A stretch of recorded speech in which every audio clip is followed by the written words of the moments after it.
All right, everyone, thanks for joining us. This introductory press conference, we've got Rangers Executive Vice President and General Manager Chris Young and the newest Ranger, Nathan Eovaldi. So we'll start with an opening statement from Chris. Thank you, Rich, and Happy New Year to everybody. Thank you all for being here on another special day for the Rangers and a fun off-season for our fans. I'd like to really start by thanking ownership for the commitment they've made this entire offseason and even last offseason to building a winning franchise.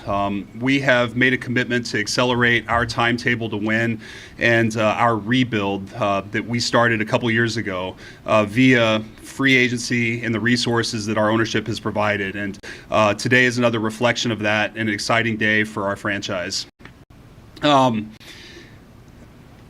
I want to talk about Nate and the newest addition to our team, and I think his pedigree as a pitcher speaks for itself, but there were a number of things that really stood out in terms of why he's a fit for the Texas Ranger and was a primary target for us in free agency. And it really came about in one of the Zoom meetings that we had in the beginning stages of the offseason when I asked Nate one question, which is, you've accomplished a lot as a pitcher. What do you wish to accomplish in the next chapter of your career? And it was almost a reflexive answer, instinctively said, I want to win championships. And that really rang true in terms of what we're looking to do, how we're looking to build our club, and the type of people that we need here. Nate's a winning person, a winning teammate. He's an unbelievably hard worker. He values the role as a leader and really embodies everything we want our players to be. And we couldn't be more thrilled to have him now as a member of the Texas Rangers. We welcome Nate, his wife Becca, and their kiddos to the Rangers, and congratulations. Thank you. Hold it up real quick for one, and then we'll put it on. Straight in the back there. All right. Put it on.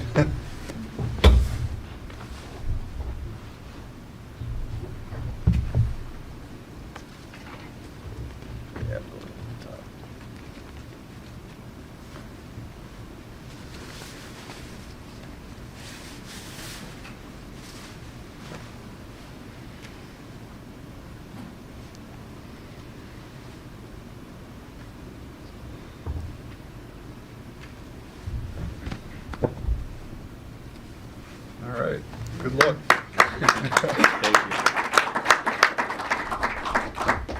Okay, we'll take questions now. Please state your name and affiliation before you ask your question and wait on the mic. First question. Nathan Evan Grant from the Dallas Morning News. Congratulations. Thank you.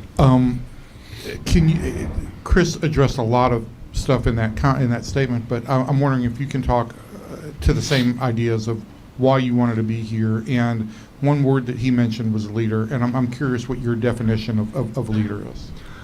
No, I mean, I think when it comes down to leader, I'm not the guy who's going to be giving the big speeches in the clubhouse, things like that, but I will be the guy who's going to be out there supporting my teammates, always being available for them. I love being out there watching bullpens, things like that, and then also, too, working on my craft. And I'm excited to be able to be here to work with all the young guys that are here. Maddox, the technology and everything that the Rangers have and provide, I think that's going to help us out tremendously. And then also, too, just working with the guys and with the things that I've learned in the past. I've dealt with injuries. I've dealt with the ups and downs of a season and also having the success of things. So I feel like I've been able to, go through everything. And I think one of the biggest abilities is just being able to slow the game down and help those young guys see that. And just be able to be here for them and my teammates. Nathan, Jeff Wilson with Rangers today. You want to win championships. Mm-hmm. What sold you that this is the place where you can do that? I think it's about the way the ownership's been going on building the organization. I think from the ground up, we have. It takes more than just the 25 guys, the 40-man guys. It takes the entire organization, and I feel that they want to win, and it starts with this season. They went out we were able to get DeGrom, Heaney. One of the biggest needs was pitching. Martin was able to, he had an outstanding season last year. We were able to add me to the rotation. We got Dunning, Gray. We have an abundance of starting pitching, and that's not even, reaching down into the minor leagues for the arms that are ready to come up. The bullpen's great. You've got the offense, the defense. I just think it's time to show those, prove to the younger guys and the guys that are already here that we can compete and we can win.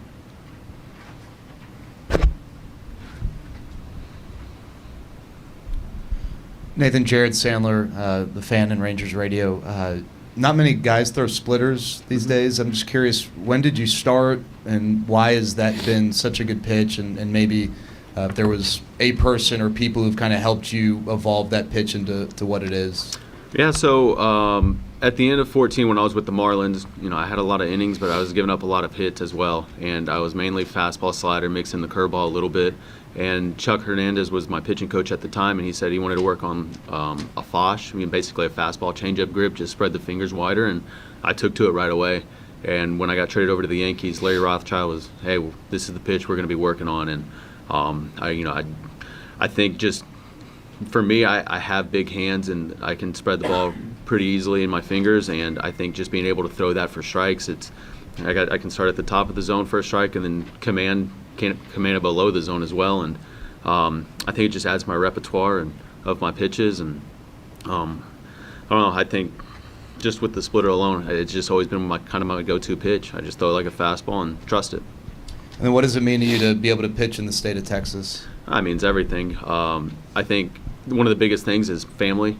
It's, we're 4 hours away. We're south of Houston, but it's a lot easier for them to commute, come up here, see us during the game, during the season. I know everybody always loved it when we'd go down there and play the Astros, because there was an opportunity for them to come out and watch me play. And even if I wasn't playing, they would come out there to just watch the game and support us. So it's going to be a lot better, I think, this year, having them so close. And it's still, they still have to commit the drive and to come up here, but I think it's going to be a lot more fun for them as well.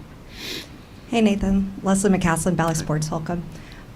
You mentioned the ownership, but how did CY sell you on the future of the Rangers and what he sees for this club?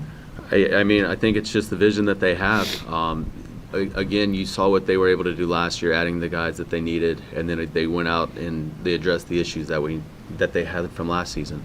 And I would say that, they did everything that they could in adding to the starting rotation. And again, I view starting pitching as the key to winning a championship. I think everything falls off of that. When the guys know that, you have your guy on the mound who's going to go out there and go 7 innings, they have the confidence coming into the field every day. If, you're not trying to piece a team together, you have those guys out there taking the ball for you the entire season, and you can't just do it with the 5 guys. We have 7, 8, 9 guys, and again, that's where I touch. I'm not too familiar with everybody down in the minors, but everybody's got the guy ready to come up and, help the team compete to win.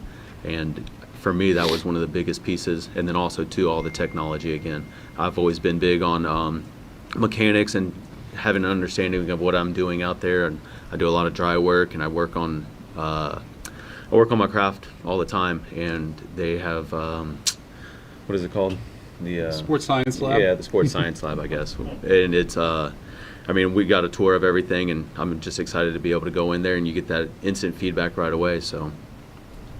What type of leader would you say you are? A lot of guys lead by example. Mm-hmm. Some people are more vocal. What will you bring? I would say leading by example. I try to make sure I do everything right, and I try to. I don't try. I take a lot of pride when I come into the field.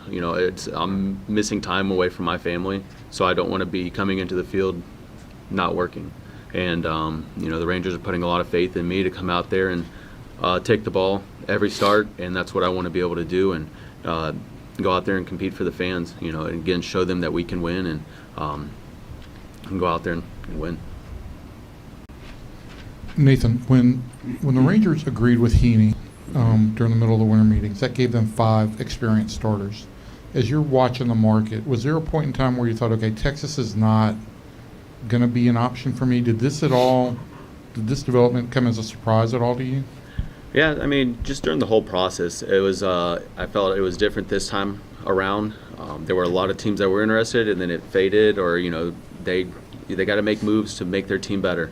And when they got DeGrom and added Heaney, I thought the chance might be over, but my agency did an outstanding job in just staying on the ball. And this was one of the places where we wanted to be. One, being close to home, and two, how much we felt that they wanted to win and go out there and compete.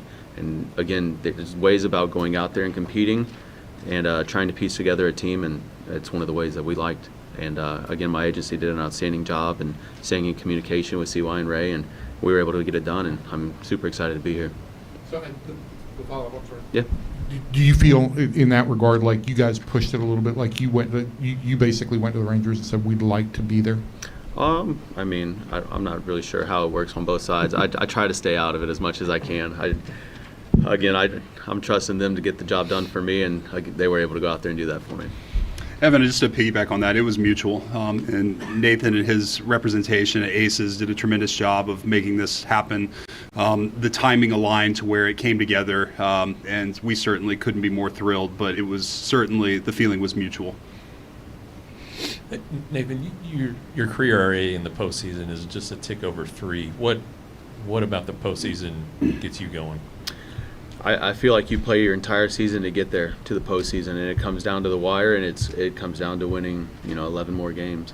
And for me, it's doing everything I can in those moments to be able to put the team on the back in a way, to go out there and give them everything. Again, I don't know. It's something about the postseason, the vibes, the fans, the energy that it brings, and being able to step out there and know that you have the ball, and the ball's in your hand essentially, and you're setting the tone for the team. I think all the hard work and everything that comes into it, all the preparation, it all comes down to that one moment. And I don't know. It's just something about the moment. I love it. Nate, Alex Blink, Dallas Sports Fanatic. You and Martine were teammates in Boston. Now you're reunited. What is it about Martine that maybe you bring the best of him, he brings the best of you? What can you say about Martine? Martine's awesome. He gets along with everybody. It's you never really catch him angry, things like that. But he has that same work ethic I feel I do, and he's always out there watching guys, trying to help the younger guys, and he understands it. It's not a me sport. You have to put in your work, but you also have to be available for your teammates and help them out. And you have to have a good clubhouse vibe, and I feel he brings that to the team. And again, he's been through ups and downs as well. In Boston, he didn't finish the way he wanted to. He was able to stay healthy, and he came back over here and he reinvented himself. And he's one of those starters who's able to take the ball every start and go out there and give you a good quality start. Hey, Chris, I think looking back, there were 14 or 16 starters in the big leagues last year who made at least 10 starts and had a 5-to-1 strikeout to walk rate. You've got 3 of them now. What is the significance of that? Because we've talked a lot about strikeouts, but the ratio, I think, has some significance. Yeah, for you guys Evan, as well. I think you're spot on in terms of it's not only the ability to strike guys out, but it's also the ability to limit the walks. And so hitters have to earn their way on base. And it certainly was a focal point for us in terms of our off-season targets, and an area that we've dramatically needed to improve. And I think we've addressed that in terms of the pitchers that we've gotten this offseason. And certainly Mike Maddox is going to play a major role in that as well, in terms of just the compete mentality and attack mindset. But when you combine the mindset with the ability to really, and the stuff to get swing and miss, it sets up to be a really good staff. Chris, when you look at where you guys finished last year and knowing how much you needed and how many pieces and things that need to be shuffled this offseason, and you sit here now and look at everything you guys were able to do, did you think this was possible, though? I'm not good about reflecting, Leslie. I just know that we're not where we want to be. We won 68 games last year. Our fans deserve better. Our ownership is committed. Our front office is committed. Our coaching staff is committed, and our players are committed to building a winning franchise and a team that competes for World Series championships. And until we do that, we're not going to stop. Nathan, Kennedy Landry, MLB.com. As recently as 2021, you had a career year. You were an all-star. Is there something you can pinpoint that year specifically that you were able to kind of bring out the best in yourself? I think it was just the consistency with my mechanics. I really felt locked in the entire year. Obviously, the medical staff over with the Red Sox did a tremendous job, and they took really good care of us. But I want to say it was my mechanics. I felt really secure the entire time, and then this year I had a few injuries and a few hiccups down the road, and I just felt like I never could get back on track mechanically. And when I did, I ended up getting hurt again. So I felt like I had a lot of inconsistencies last year, but I would say my mechanics were the key thing for me, and that's part of the reason I'm so excited to be over here and have the technology and the sports science lab of just you have those instant feedbacks from an outing, and also if the things that I'm working on, I can get that right away from a bullpen. Just follow up on that. Health-wise, you feel fully healthy, ready to go into 2023? Yeah, absolutely. I feel amazing. So, Chris, to Leslie's point, you've said during 5 different press conferences, I think this winter, you can never have enough pitching. Though you haven't said that yet today, so I'll let you say that in its answer. But when you set out this winter to add pitching, was there a number that in talks with ownership you thought was realistic for the number of starters you could add? 2, 3? Some of that's just dictated by the market, Evan, and the willingness and the desire for pitchers to want to be here. And I think that we have been very fortunate that we've had a number of very talented players who wanted to be Texas Rangers, and they made it happen on their end as much as us making it happen on ours. And when you have that mutual feeling and desire to partner together, this is what's happened. This is the result of that. So we didn't know going in. We knew we needed to add multiple starting pitchers, and I think we've addressed that. We've done that. We feel very good about not only the quality but the depth of starting pitching we have going into this season. But I will say it again, you can never have enough starting pitching. CY, when you look at the rotation that you built, I know that perhaps there are moves for the bullpen that could be coming, but how much does having the rotation that you've built already improve the bullpen because of the workload that you'd expect your starters to take on?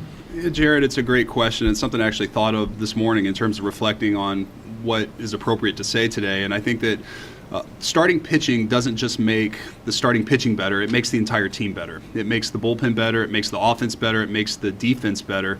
It engages everybody, it creates a mindset when you come to the park every day that you expect to win because you have somebody like Nate on the mound that day.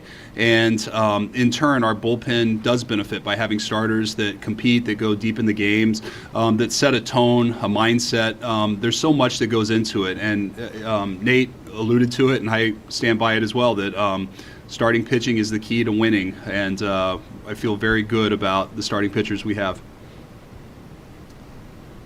Okay, we'll end it on that. Thank you, everyone, and we'll see you soon. Thank you all. Thank y'all.